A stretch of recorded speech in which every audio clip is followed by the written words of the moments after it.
welcome to the firm. On the show this week. All right, let me move on to the next story now. British telecom giant Vodafone's $11 billion acquisition of Hong Kong-based Hutchison's 67% stake in Indian telecom company Hutch SR was one of the biggest M&A deals of 2007. Vodafone's fight against the Indian tax department is one of the biggest battles of 2008. The tax department contends that the deal is taxable in India, that Hutch owes it capital gains tax, and that Vodafone should have deducted that tax at source before paying Hutch. So last year it issued a show cause notice to Vodafone for non-payment of withholding tax. In response, Vodafone moved the Bombay High Court. The case will now be heard starting June 23rd. It opens up a mega debate. Can India tax a transaction in which both the buyer and the seller are non-residents? Naeed Patel has some crucial answers to that question. Every day I want to Run as fast as you can, but I'll catch up because I'm the tax man. That seems to be what the IT department is telling British telecom giant Vodafone in its acquisition of Hutchison SR, and experts are slamming the department's contention. We are dealing with a situation here where we have a transfer of shares of a foreign company. That foreign company had a business activity in India. The question is this a sale of share or is it a sale of business?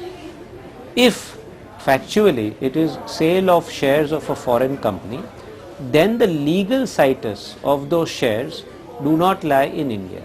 If the legal situs does not lie in India, the question of taxation in India should not arise. Last year, the taxman slapped Vodafone with a $2 billion capital gains tax on the deal.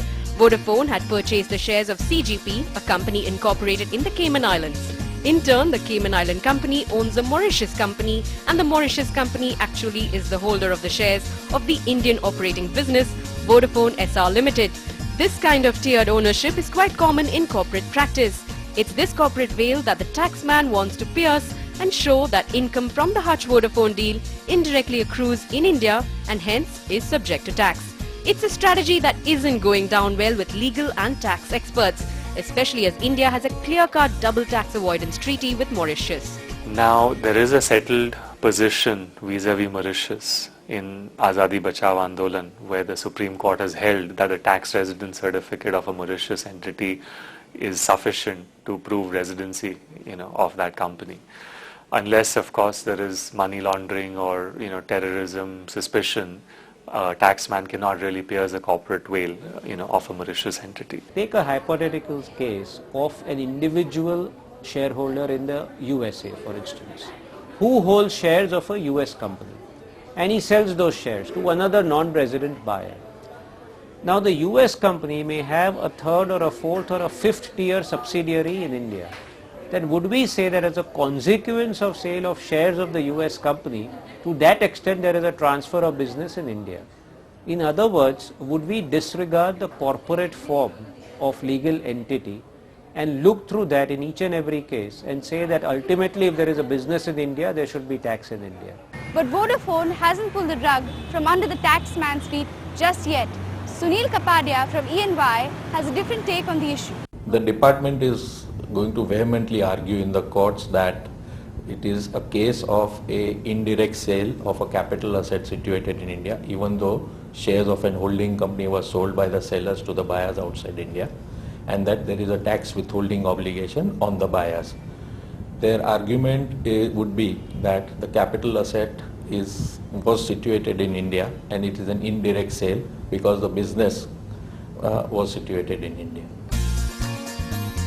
This budget gave the tax department a boost to enhance its claim. The Finance Act 2008 has amended Section 201 of the Income Tax Act, an amendment that now allows the tax department to claim a punitive interest rate on a defaulting assessee with retrospective effect. So, if the tax department is able to claim taxability of the Vodafone Hutch transaction, it will now also be able to claim a 12% interest rate per annum on that tax as penalty. The idea of retrospective amendments has always been a bone of contention. I have a view, that the retrospective amendment to the law again should be made only in those circumstances where the belief is there that something has gone terribly wrong in terms of a judgment or a stand taken by a taxpayer.